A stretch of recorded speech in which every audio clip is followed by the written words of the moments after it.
Okay, good evening. Okay, today my topic is about the 15th century Singapore.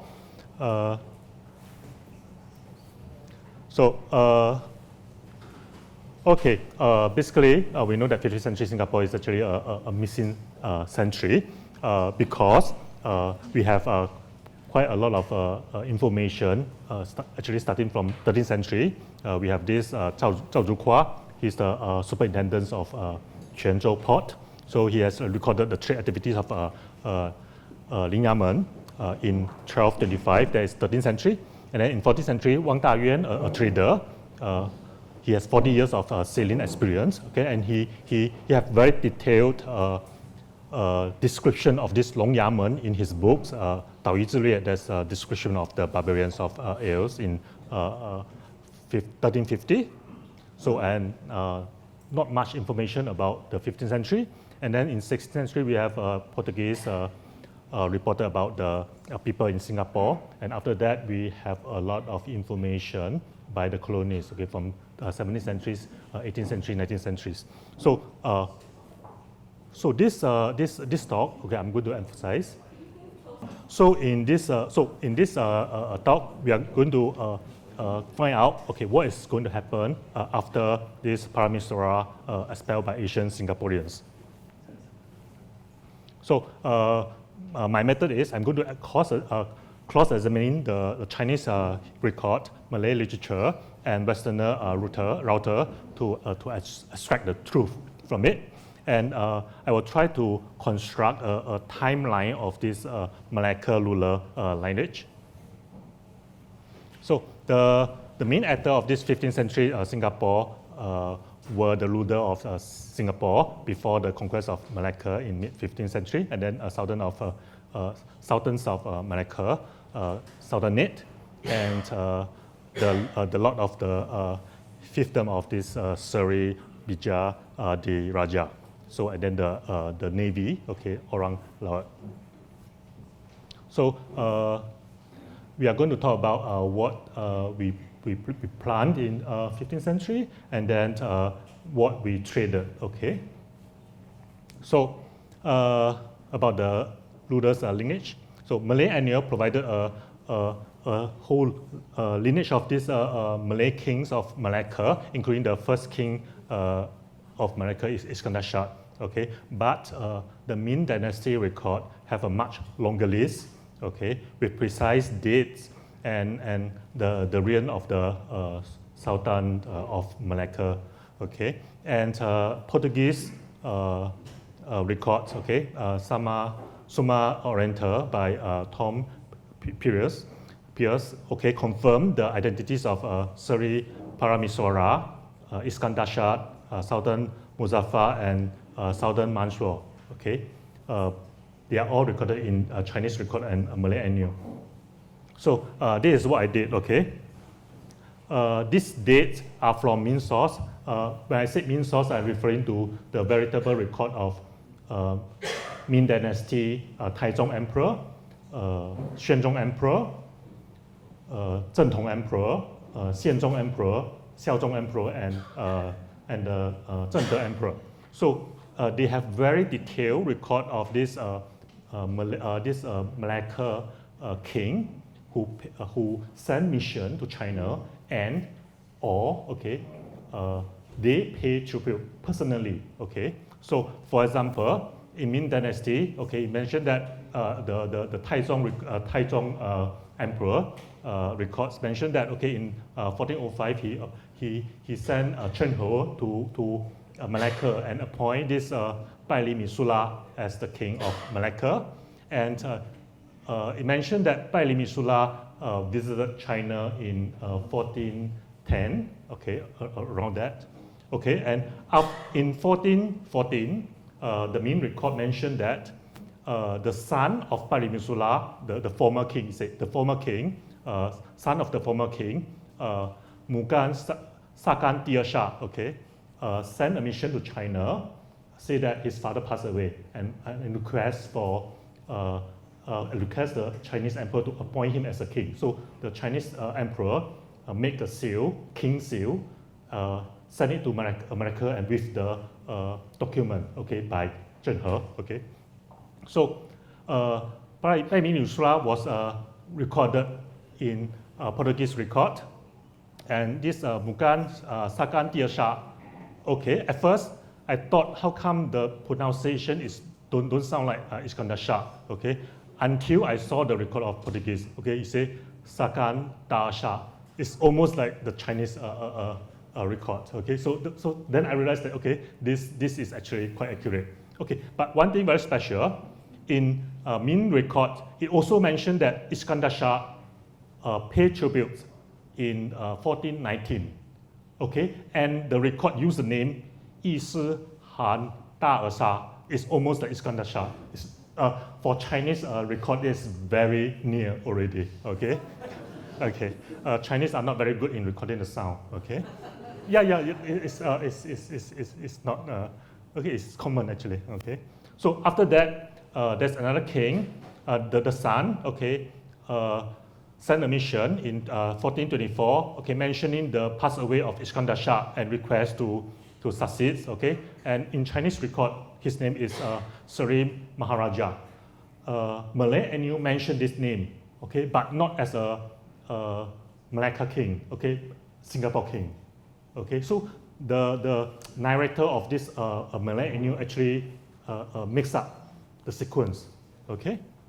And there are no mention about the Seri Maharaja in Malay Enu, not in Sama Oriental also. So the next king is Seri Paramiswara Diva Shah. Okay, there are no such name, but there are something similar in Chinese record. This king only appeared for 2 years.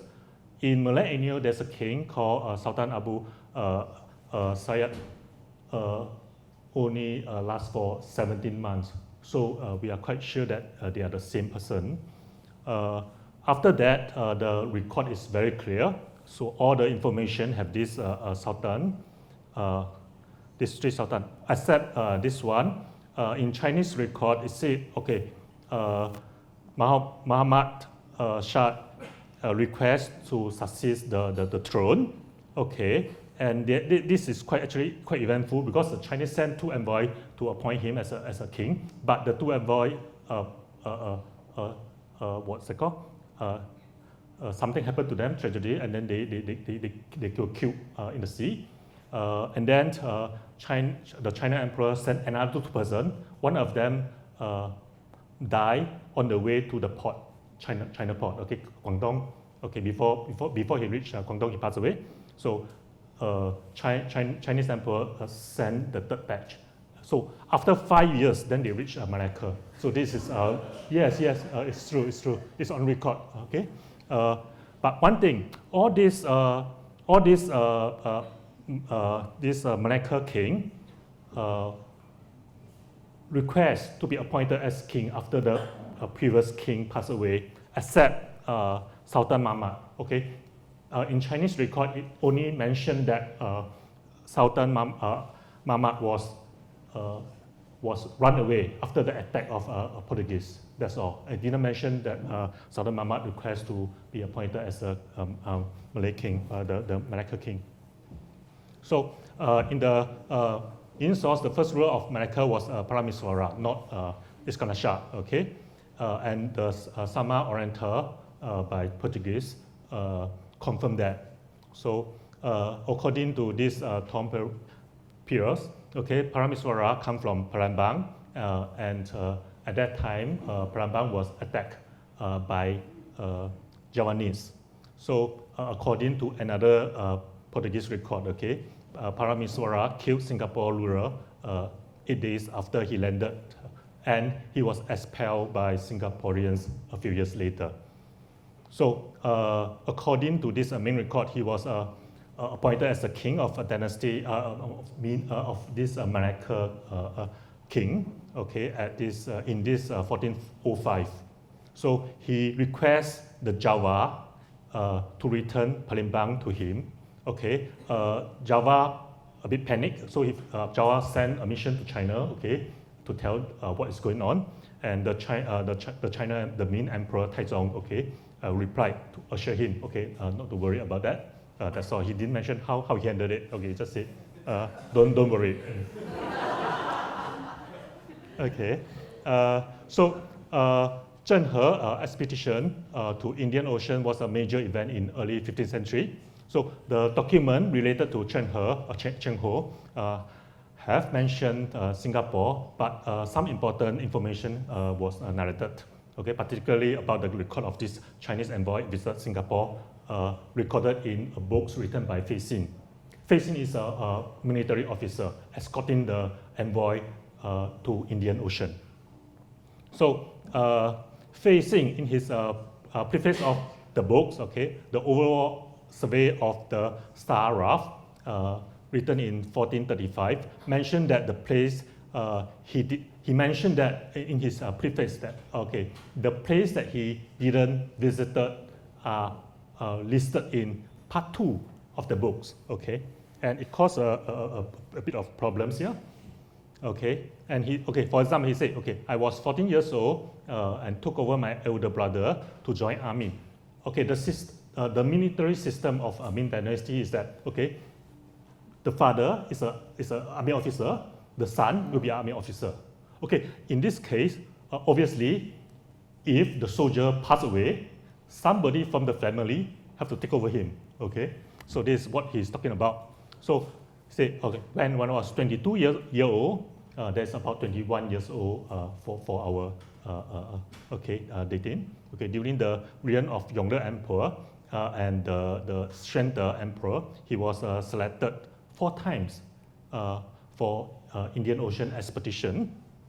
So he experienced the foreign custom and products and recorded them in 2 parts, titled The Overall Survey of the Star Raft.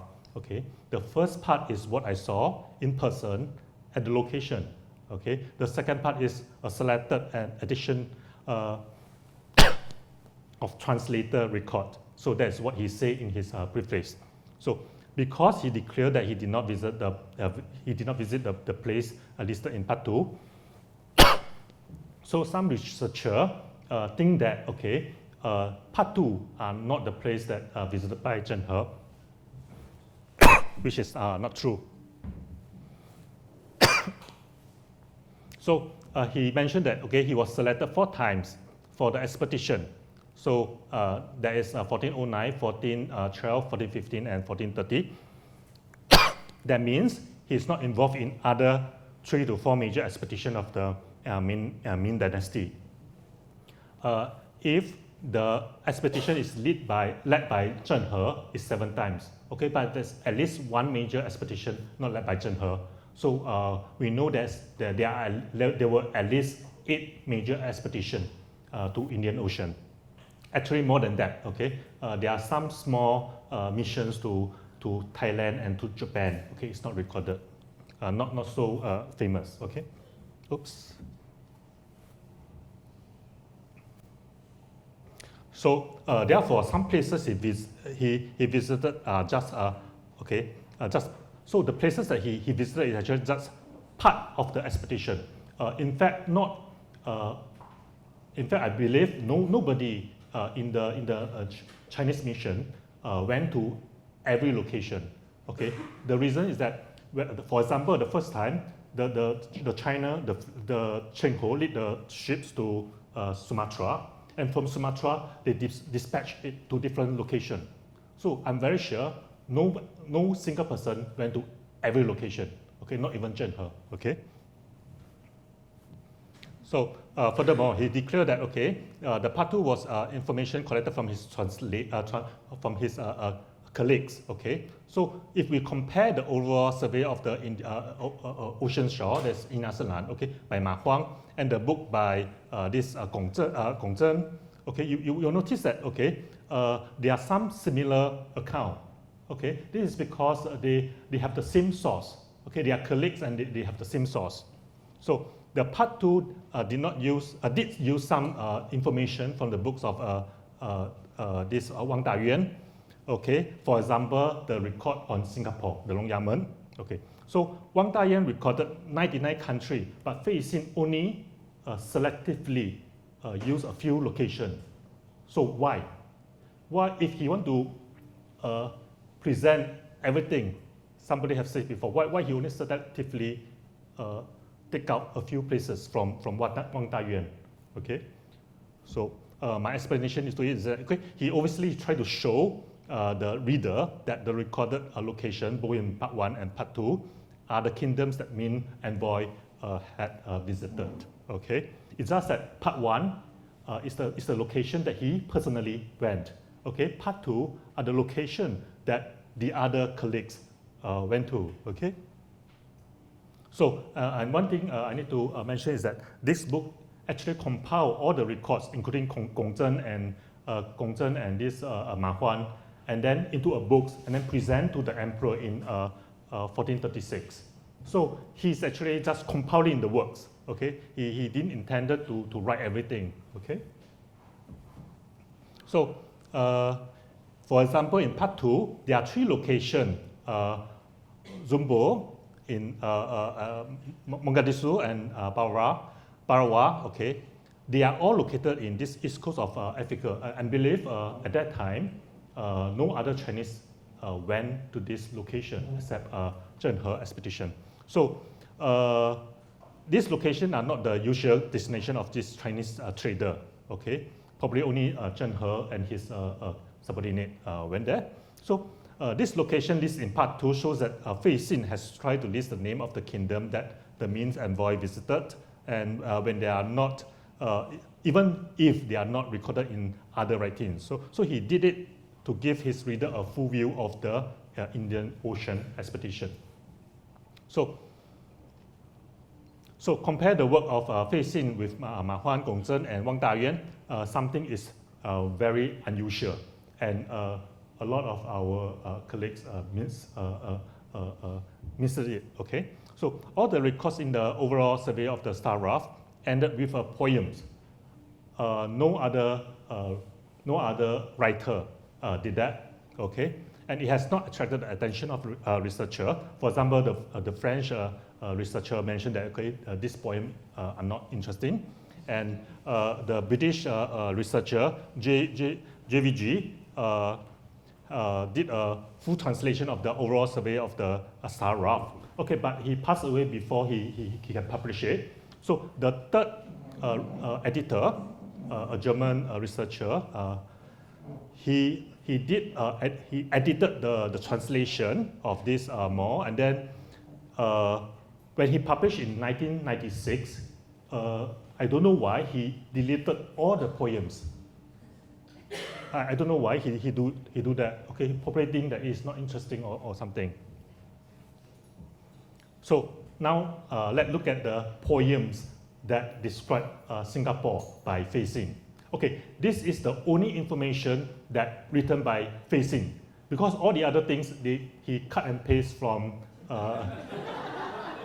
from Tai Yi Zhilie. Okay, yeah, it's true. Okay, because he's a soldier, he's not a literati. Okay, he just present what he have. Okay, so the only thing that he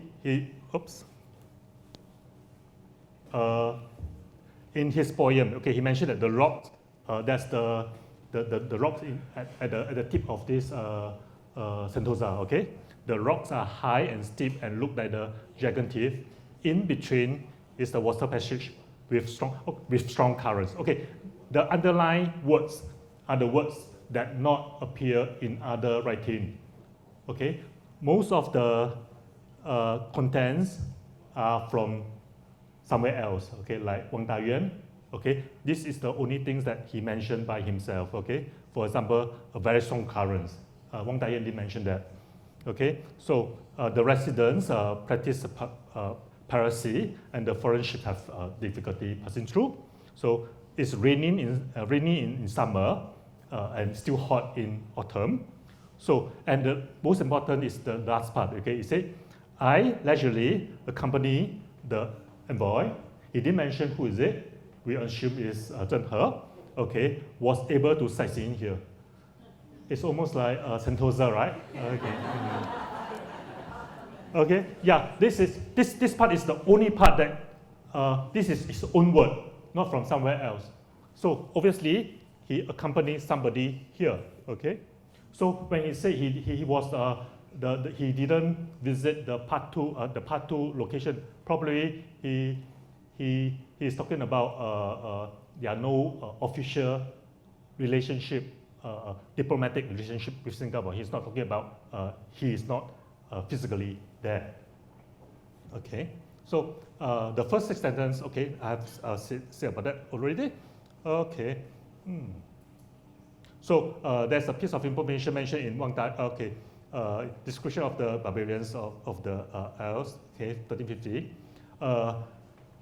Wang Tai Yew didn't mention about the current. Okay, but observing the current speed is the duty of a ship captains. Okay, so as an army officer, facing was an army officer. So he obviously noticed that, okay, when he passed by the passage, the current is very, very strong. Okay, so he mentioned it. So the last 2 sentences are significant. Okay, he mentioned that Zheng He and Fei Xin and the envoy was in Singapore during the Ming Dynasty expedition. So he used the word leisurely, used the word sightseeing. Obviously, they are not on official duty. Okay, he's probably the other officer. Okay, high-ranking officer. So during the visiting, okay, the soldiers probably doing the replenishing the ships, and then the commander like Fei Xin and the envoy probably can go sightseeing. Okay. So the last 2 sentences also show a peaceful, calm, and scenic environment. Okay, exactly opposite of what he mentioned. That is the part mentioned by, written by Wang Tai Yew. Okay, all this part, okay, mentioned, okay, they are pirates, okay, the weather is terrible, okay, it's hot, and then the water is strong. So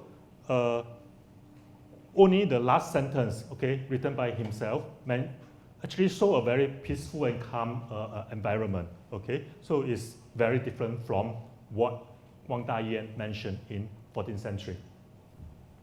So some other things, okay, for example, in the passage of this Pulau Au, there's some island just next to Tioman. Okay, we love Tioman, right? And he mentioned that, okay, the island is facing Long Yamen.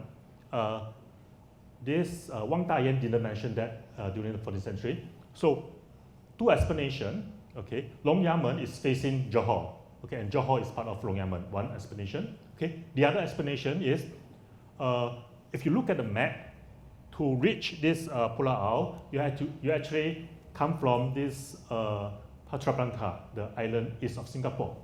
So if you exit this Long Yamen passage, you go to Pulau Au, the Pulau is actually facing the exit, the entrance of this Long Yamen, the passage, the main street. So I prefer the second explanation. Okay, so he is talking about Dong Si Zhu or Pulau Au is actually facing the entrance of our main street. Okay, and let's look at the contents he described about Singapore. So he mentioned that, okay, the rock at the entrance of the islands are facing each other and like a dragon teeth. Okay, ships can pass through the passage. Okay, and the lands, okay, are not so fertile, but produce a lot of rice. Okay, this sentence is not written by Wang Tai Yew, and it is exactly opposite of the previous sentences. Okay, same thing. The poem, he said something, and then the sentence that actually said by himself is exactly opposite of the previous sentence. And same thing repeat in the main contents again, okay? And he mentioned Singapore producer of rice. And we look at what Wang Tai Yew said in 14th century. He said the land is terrible and not much producing, not much rice. So, okay, which one? Okay, to me, Wang Tai, this Fei Xin is a soldier. He is not a writer. He don't produce a beautiful writing. So he probably think that, okay, he have this passage of this books of Wang Tai Yew. He copy most of it, but he thinks something is what he saw is different from what Wang Tai Yew mentioned. So he just changed that sentence. That's what my explanation of it. Okay. So and the other very controversial topic is this: where is Long Yamen? Okay. If I say this, I'm going to be attacked by a lot of people. Okay. But I still have to mention it. Okay. So there are three theories. Long Yamen is at this cable harbor. Second theory is Long Yamen is at the main strait. Okay, main strait of the it's just south of Singapore. Okay, and there's another theory. There's Long Yamen is at this Lingga Island. Okay, but I can prove that that's absolutely impossible. Okay, later. Okay. So when you use an Asian map, okay, you need to take into consideration of this magnetic declination. So what I did later on, the first thing is to use the compass bearing written on Chinese map. I need to deduct away the magnetic declination. Okay, magnetic north of this compass move east to west, west to east every few centuries. So it's not facing the true north, the North Pole. Okay, it moves left to right, right to left. Okay, every few hundreds. So there's an angle between the true north and the magnetic north. So that is magnetic declination. We need to deduct it. Okay, so I use the Pulau Au and Patrabangka as a sample later on. I noticed that there is a magnetic declination of 7.5 degrees. So all the information in Chinese map, I need to minus 7.5. I will show it to you later. So, and this, we are going to plot the course of this Chen-Ho fleet from Pulau Pisang. That's the island that we still manning the lighthouse nowadays, to Kaliman in Indonesia. From Kaliman to Pulau Satumu, this is island, the Raffles lighthouse today. Okay, but the Chinese record didn't mention the Pulau Satumu to Long Yamen. How the bearing is not mentioned, but mentioned the bearing from Long Yamen to Patrabangka. Okay, it mentioned it's 82.5 degrees. So basically, this is Malacca, and then this is Temasek, and then this is a problem. Okay, the Long Yamen was located here, but I still need to mention that. Okay, it may not be wrong because this map is a scroll. It's a very long scroll. So when you read it, you scroll. Okay, and the ship is always going from one direction or to the other way direction. So from here to here is actually north to south, and then here, this point to this point is actually east to west, and then from this point to this point is actually moving from south to north. But on the scroll is actually all the way from right to left. Okay, so it only shows that at this point, for example, at this point, on the left-hand side, if you're going from this direction, on the left-hand side you see Ma'ansan, there is Bintan Island. Okay, on the right-hand side you saw the Violin Island of Singapore. So at this point you see this island, and then at this point you see this island on the left-hand side. That's all. It don't show the 3-dimension or 2-dimension relative position. Okay. So it's a bit like Picasso. Okay. Yeah. Okay.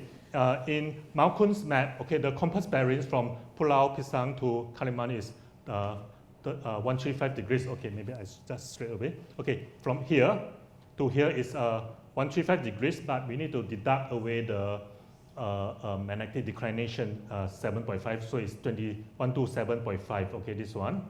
This is Pulau Pisang. Can you all see the map? Can I? Okay.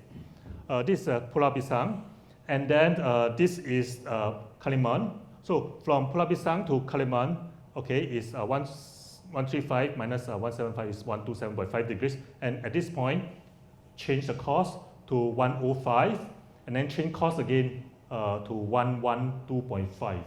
So when you put the information onto a modern map, actually this part And this part, I'm quite shocked because this part and this part is exactly overlapping the modern shipping line, exactly, okay? This part is a bit off, okay?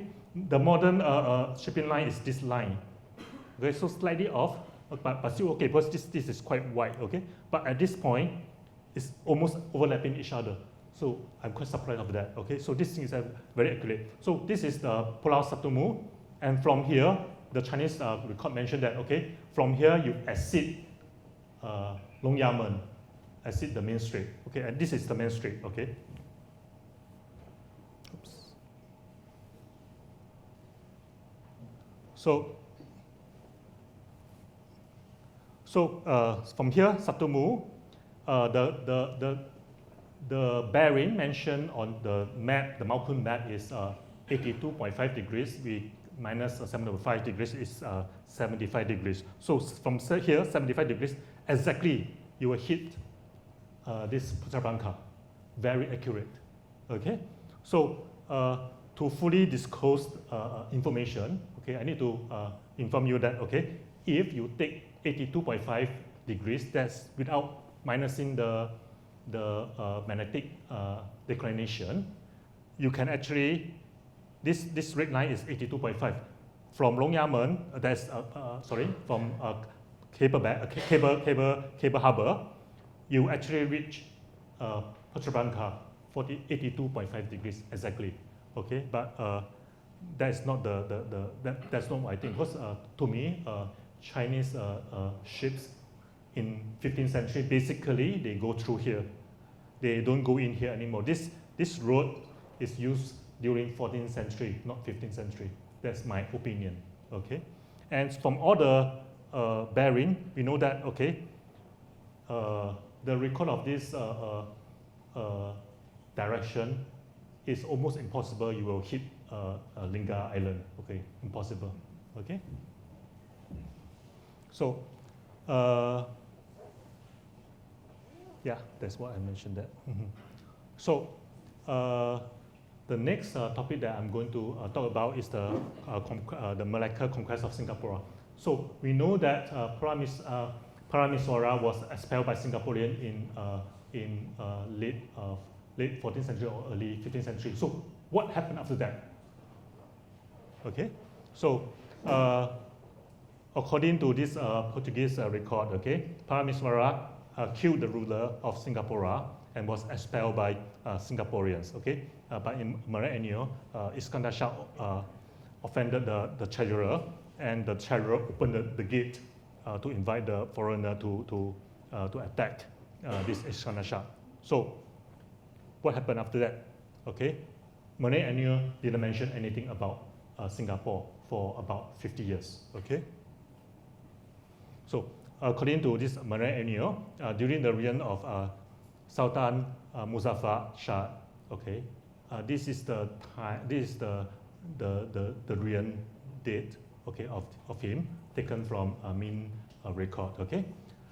During his reign, okay, Siam attacked Malacca. So Siam army reached navy, okay, reached this Batu Pahat, okay, the southern border of this Malacca. So at that time, Malacca was surrounded by this Siam vassal state, for example, the Kedah, Patani, and Pahang. So Siam force come from the south, not from the north, okay? Siam force actually come from the south, okay? So that it may come from Singapore or pass by Singapore, which means Singapore at that time are not under Malacca. So according to Malay Annual, this Sultan asked the Bandahara, that's the equivalent to a prime minister, to gather a fleet, okay, to gather the army to fight, to fence off this Siamese, okay, and the person who lead the war is the principal war chief, okay, Sri Bija Diraja, okay, his name is Hamza, okay. His son managed, Umar, managed to sink a few ships of Siam, and Siam retreated, okay, and the Bandahara pursued Siam to Singapore, okay. So this is probably the reason why Singapore is a fiefdom of this Sriwijaya Diraja, okay, because he he won the war, okay, against the Siam. So the marine annals account of this Sultan Muzaffar conquest Singapore is supported by Portuguese record, okay. So for example, in Sama Oriental, it mentioned that, okay, the king took the Singapore Channel with the islands of Bintan, okay, and brought it to under his obedience, okay.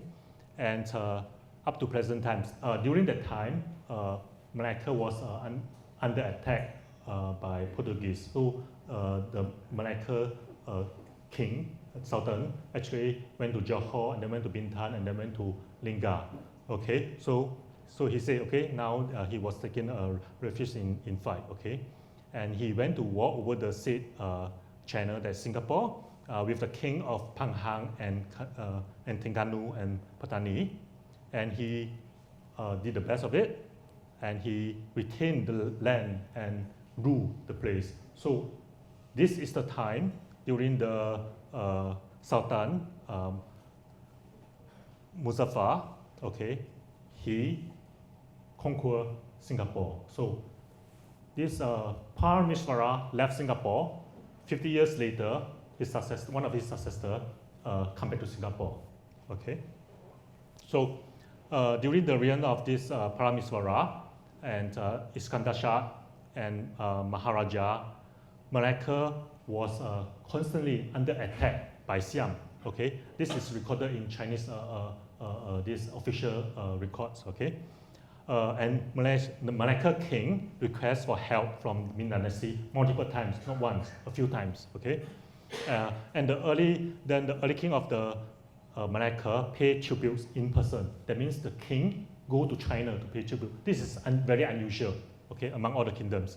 So Sri Parameswara Dawar Shah was the last Malacca ruler, has the intention to pay tributes in person, okay, but because of his short ruling times, he didn't went to China, okay. What happened, we don't know.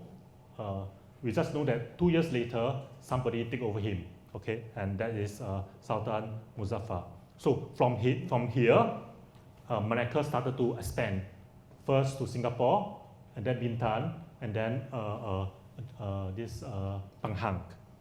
So and starting from Muzaffar Shah, Malacca ruler don't pay tributes in person to China anymore, okay. And during the reign of this Sultan Muzaffar, Malacca raised as a new regional power, including annexing Singapore. Okay, not only Singapore, Pahang, and a few kingdoms along the coastal of Sumatra. So Sriwijaya Diraja was the title of the principal war chief of Malacca. Okay, they were involved in a few warfare against the Siam. Okay, and during the reign of this Sultan Muhammad Shah, one of these Sriwijaya Diraja was put to death, and his son succeeded him, and this is recorded in marine annal. So one of the Lord of Singapore was killed, okay, by the Malacca king, Sultan. Okay. So in marine annal, it also mentioned that Sultan Mansur wanted to marry the princess of Majapahit. So he ordered to assemble a large group of ships, 500 of it. So I don't think that is the actual case, okay? Because I don't think anybody want to marry a girl will send 500 ships over. So he's probably expanding an expedition. So, and the same story mentioned that, okay, the Singapore alone have 40 three-mast cruiser. So 3-mast cruiser is quite a large ships, right? Mm-hmm. So to run this 40 three-mast ship, we need to have a large number of sailors. So who are these sailors? Okay, in this Malacca Sultanate, okay, the person who command the navy fleet was this Laksamana. So he's the chief of navy.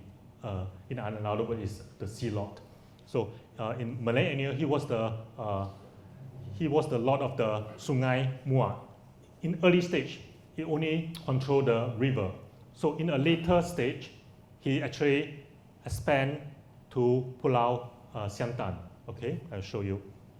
Okay, the Laksamana of this Southern Mansua shard was Hantua, very famous. Okay, he acquired the Siantan from Majapahit from the same expedition of these 500 ships I mentioned just now. So the Siantan Island is the largest island in Anambas Island in the middle of South China Sea. And there's an island next to it, it's called Bajau. Okay, this is Singapore. Malacca is somewhere here, okay? This is Anambas Islands. And this is Siantan Island. Okay, this is Siantan Island, and this is Bajau Island. So, okay, in Singapore, this part of Singapore, there's a hill called Bajau. And there's a river called Singa Bajau. And there's a Bajau Kanan, okay? I expect this is a Bajau Kiri, okay? Left and right, okay? And there's a Pulau Bajau and Busang Bajau, buried Bajau. I don't understand what does that mean, okay? Busang is buried, okay, buried Bajau. And then there's a Kampong Air Bajau. So in a very early British map, okay, the whole area have a very big words Bajau here. Okay, so this is actually a traditional location for this Bajau. So who are they? Okay, they are mainly living in, nowadays, okay, they are mainly living in Philippines, Sabah, and Sulawesi. Okay, they live in on boat or on these steel houses near the seaside. Okay.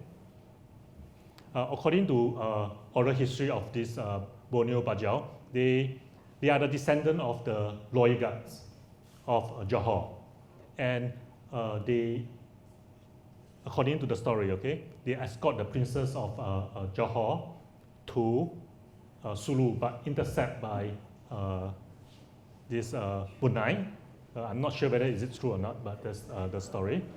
So because the mission, they failed the mission, so they dare not go back to Johor. So they stay in Borneo. That's their story. Okay. So I think they contain a bit of truth there, that they have actually served the Malacca and Johor royal family.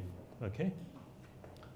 Because Portuguese records, okay, Barros mentioned in 1555, okay, Paramiswara, okay, ran away from Palembang to Temasek, okay, he killed the king, and then ruled for 5 years, okay. His navy force, according to Portuguese, is made up of orang Laut, okay, and that's the sea people, okay. They live in Kaliman. So where is Kaliman? Okay, Kaliman is just about 20 to 30 kilometers away from the Bajau that I mentioned to you just now. Okay, is shorter than we go from here to Changi Airport.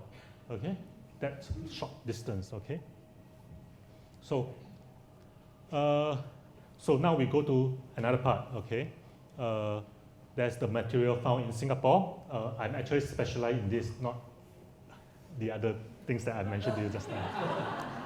Okay, I deal a lot with this classical Chinese text. Okay, but this is still my professional. Okay, so before I start, I need to mention that the first emperor of Ming Dynasty, Zhu Yuanzhang, he imposed a sea ban. That means nobody is allowed to send ship into the sea in 1371. Okay, because at that time there are some harassing the coastal area, not just China, from Korea to northern Vietnam. Okay, were under attack. So he did something very strange. He don't allow any ships to enter the sea. Okay, that's we call sea ban. So the sea ban lasted from 1371 to 15 1567. Only a very short period of time during the Wuzhong Emperor is allowed to have this free trade, okay, 1509 to 1521. Okay, Wuzhong passed away in 1521. Immediately, the trade was banned again. Okay, so you can imagine this emperor is actually facing a lot of pressure to want him to stop trading. But this emperor have a very bad name in Chinese history. But when I look at the raw material, I think he's a very good emperor. Okay, after his death, the policy just cancelled. So you can imagine there are just people advocating for stopping the trade. Okay, there are just people doing that. Okay, so for example, this censor, this very high-ranking officer is called He Ao. He is again the free trade. So when Wuzhong started the free trade in 1509, he complained. Okay, he said, look at the ships. Okay, endlessly coming to the port, and he don't think it's a good thing. Okay, he thinks it's a bad thing. So you can imagine there are just somebody don't like to start to open up. Okay. So during this very short period of time, although it's just 13 years, we found about 20 shipwrecks in Southeast Asia. Okay, with content with cargo from China. Okay, at least 2. There's Lina Shaw shipwrecks from Philippines and Brunei Shaw shipwrecks that we are very sure come from 1506 to 1521. So the ceramic assemblage of the Emperor's Place excavation conducted in 2015 have very similar ceramics found in Lina Shaw shipwrecks and Brunei shipwrecks. So this is one of it. It's a bit out of focus. It's a bow with blue and white patterns. This is another bow. This is a double vajra pattern. Okay, double vajra is a ritual wear, tantric Buddhism ritual wear. Normally it lives on the table during the ritual. If you watch this Journey to the West, the Chinese drama, the monk Sanzang holding a metal stick, and then that thing is double vajra. Okay, it's just that it's dramatized. Okay, it's very small. It's not such a big thing. Okay, and a monk don't carry it to fight. Okay, it's a ritual wear on the table. Okay, it's very short only. Okay, it's not a stick. Okay, and it's not for fighting. Okay, this is another bow from 1506 to dated to 1506 to 1521. This is a Chinese character Fu, Fu. Okay, this ware. A few years ago, I went to this Nanjing Museum. The curator dated it to late 14th century during the first emperor of Hongwu. Okay, I'm very sure it is not from late 14th century. It is from early 16th century, 1506 to 1521, because they are found in large number on this Lina Shaw racks. So this is another piece of sherds. Okay, this is the outside of the bow. This is the scroll patterns, and during this period, so this is a leaf. Okay, the leaf looks like a tadpole. Okay, it's very unique. You look at it, you can recognize this piece of items from this era. And this is a plate. Okay, center of the plate, and this is eaglet, the birds. Okay, eaglet, and in a pond. This is a pond scene with an eagle. And then this is another plate with ungrazed rim. That means it's fired not upright, it's fired this way. Okay, and this is a mythical animal. It's not a fish. Okay, it's a horse. This is the eyes, and this is the hair behind. And I don't know why it has some beard. I don't know why. Okay, but this is a horse galloping on sea. It's a mythical animal. Okay? It's a very common motif in this period of time. So, so during the Ming Sea-Band, only a short period of time during the reign of Wuzong were allowed to trade, and we found a lot of this ceramic shack dated to this period of time. So we are confident that during the 15th century, the business in Singapore are actually as usual. It's just that the trading partner are not China. Okay. So we created a conclusion. Okay, we created a time frame structure for the lineage of Malacca ruler, and then the story told in the Malay Annual were put into this context. Okay, in different era to show the development of the Singapore history in 15th century. So after Sri Paramiswara left Singapore, the Temasek may have survived for another half a century. So, and during the reign of Sultan Muzaffar Shah, the Malacca conquest Singapore and Bintan, and later Penang. So, and a poem in Fei Xing's books has been narrated by the researcher, so I brought it up so to catch our attention of it. And the location of Long Yamen has been misled by the Long Yamen printed on the Malkun maps, which I showed just now to you.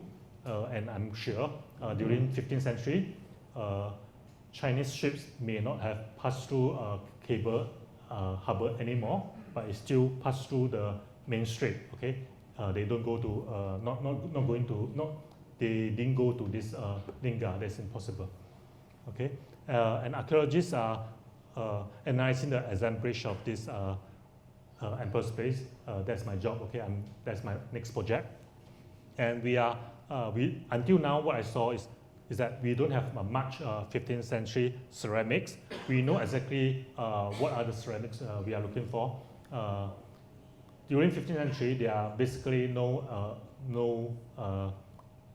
they don't export ceramics. So, but the Chinese emperor present ceramics to Southeast Asia ruler. Okay, it's on record. They sent in late 14th century. They sent 19,000 pieces to Thailand, another 19,000 pieces to Cambodia, and another 19,000 pieces to Champa, Vietnam. Okay, it's on record. So we know that okay, Chinese still export ceramics, but not the usual way. It's not by trading. Okay, all these ceramics are given from the emperor to the king of the Southeast Asia, Southeast Asian country. So there are not much of this for 15th century ceramics. Okay, that's due to the sea ban and not because Singapore have stopped trading.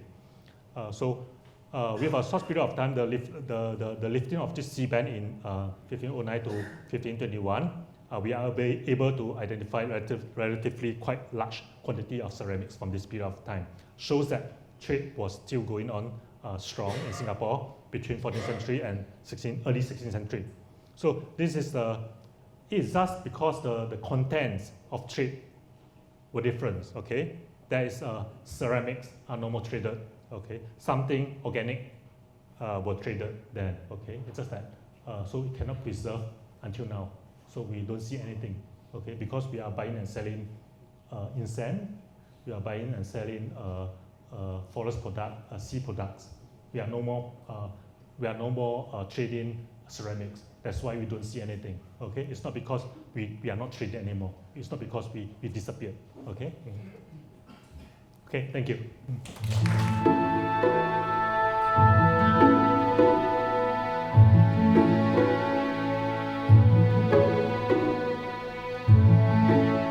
Okay, for the first question, how come the expedition, a large-scale expedition, and the sea bank can come together? Okay, one thing you need to know that the motive, okay, of this sea band is to stop the pirate harassing the coastal area. This is very unusual. Normally, a politician wouldn't do this. Okay, but the first emperor did that, and the other emperor just follow on. Okay, I take one example. Actually, Ming Dynasty is not the first dynasty to impose sea ban. Actually, Yuan Dynasty is the one that started the sea ban. But Yuan Dynasty started the sea ban not because of pirate. Okay, they have huge army. They are not afraid of this pirate. They ban. They have this sea ban because they want to monopoly the trade. That means all the trade is done by the government. All the businessmen are actually civil servants. Okay, they don't need to come up money. Okay, the government pay to build the ships. The government pay to buy the goods, give you the capital. So the businessman is a civil servant. Sit on the ship, go overseas, sell everything, bring back the profit, and they share. Okay, businessmen get 30%, and the Yuan government get 70%. So actually, they are trying to monopoly the trade. In Ming Dynasty, they impose sea ban also, but they are basically not interested in doing a trade. They have this sea ban is for security reason. So they don't allow the commoner to trade, to go overseas, but they themselves send envoy protected by large army, large group of army, like Fei Xin. Fei Xin is actually a military officer. Okay, so protected by this army, and they went overseas. So I noticed that somebody mentioned that, okay, they are doing trade, okay, but I don't think so. To me, their main motive is to make friends, especially the first emperor of this Ming Dynasty. He obviously, he actually, just now I mentioned that he sent this gift, ceramics, which are very expensive, okay, to Southeast Asian country. Why? He want to make friends with Siam. He want to make friends with Cambodia, because at that time, this Mongolia actually is very influential. During when they rule China, they are very influential in Southeast Asia. They actually control a few kingdoms in Southeast Asia. So the Ming Dynasty first emperor actually tried to buy friendship at that time for a short period of time. And his son, that's Tai Yew, conducted this large-scale expedition. To me, they have the same motive. They want to make friends with the country in Southeast Asia and Indian Ocean. So their motive totally different. So they can go on the same time. Okay.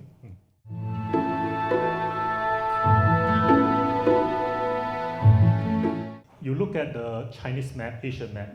A lot of the names on the map actually not recorded in Mandarin. It's recorded in some other Chinese pronunciation, mainly Hokkien. Okay. For example, Long Yamen. What do you think? If you pronounce it as Hokkien, it will be Linga Meng, right? Linga. What is Linga?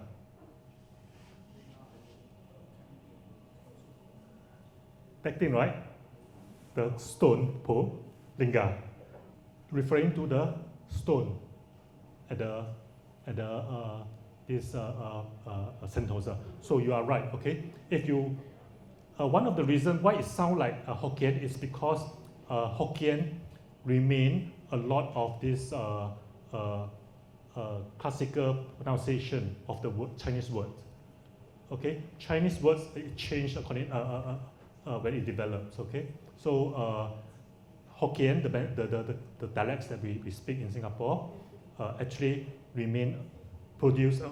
preserve a lot of the Asian pronunciation until today.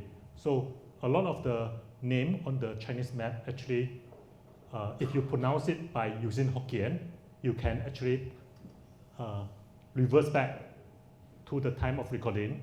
That is the original sound of the words. Okay, that's why you mentioned that. Actually, there's one linguistic specialist in this, sitting in the middle of the Professor Pan. He specialized in this linguistic terms. Okay.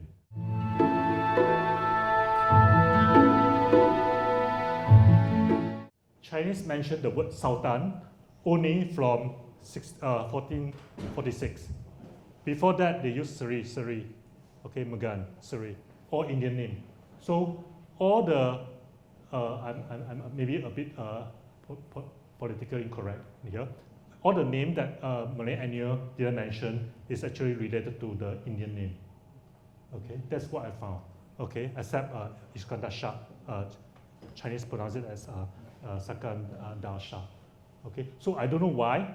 I don't want to speculate. But what I think is that okay, the storyteller, there are different storyteller of this Malay Annual. They probably remember that okay, their king, the Sultan, are Muslim, so they only remember the Muslim name. So and then they put all this Indian name into the Singapura era instead of Malacca era. That's my explanation. Okay, so what is your next question? Mega, this one? Yes. Okay. I don't know. Only one person. The Chinese record, only one person used Mega. Okay. Malay Annual mentioned it one, not in Malacca, but in Singapura era. Okay. So what my explanation, the storyteller had mixed up the sequence. Okay.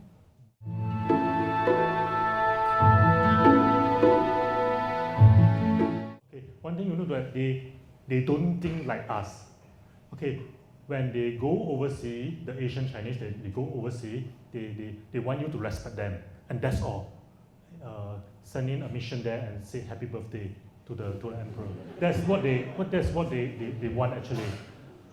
When you fight, they will send a mission there and tell you not to fight, but they won't send army to support one side. They don't. They never do that. They never do that. So I saw some researcher mention that okay, the Chinese is threatening the region. Actually, if you study the tradition, I'm talking about traditional Chinese, not communist Chinese. They are totally different bit. Okay, Chinese are basically not interested.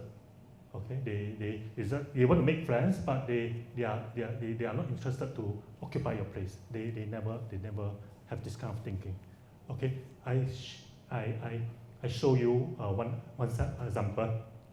When Yuan dynasty conquer China, and then they enter into this Vietnam. Vietnam sent a mission to the emperor of this Mongolia emperor, already occupied China. He said, I want to pay tributes to you. You guess what the Mongolian replied? He said, if you want to pay tributes, I will send a governor to control you, to rule you. I don't want tributes. So the mentality is totally different. You just look at the reaction of two different races that run China.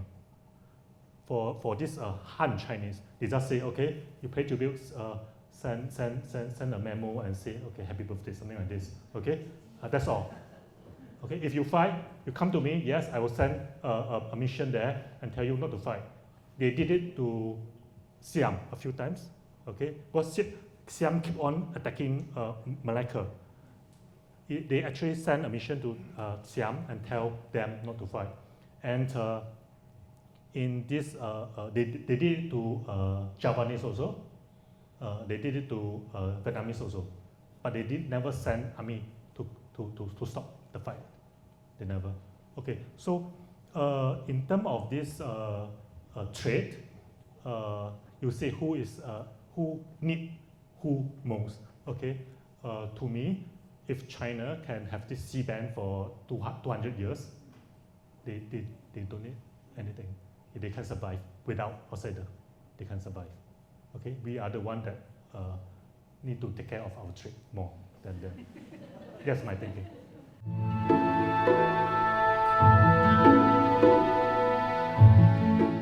Okay, you see, Long Yamen is a name of a place, it's a name of a passage, and in different era, this passage is at different location. Okay. So in 14th century, it's inside the cable harbor. In 15th century, it's Main Strait. That's all. And we use this name of this passage to call the country, the kingdoms. That's all. Okay. So see whether you're using it as a passage or you are using it as a location of a place. What I've said, Singapore Strait, I'm referring to 15th century when Chinese pass by Singapore, they don't go into the cable harbor that much like 14th century anymore. Okay, so they just pass by the main strait and go to Malacca, something like this. Okay.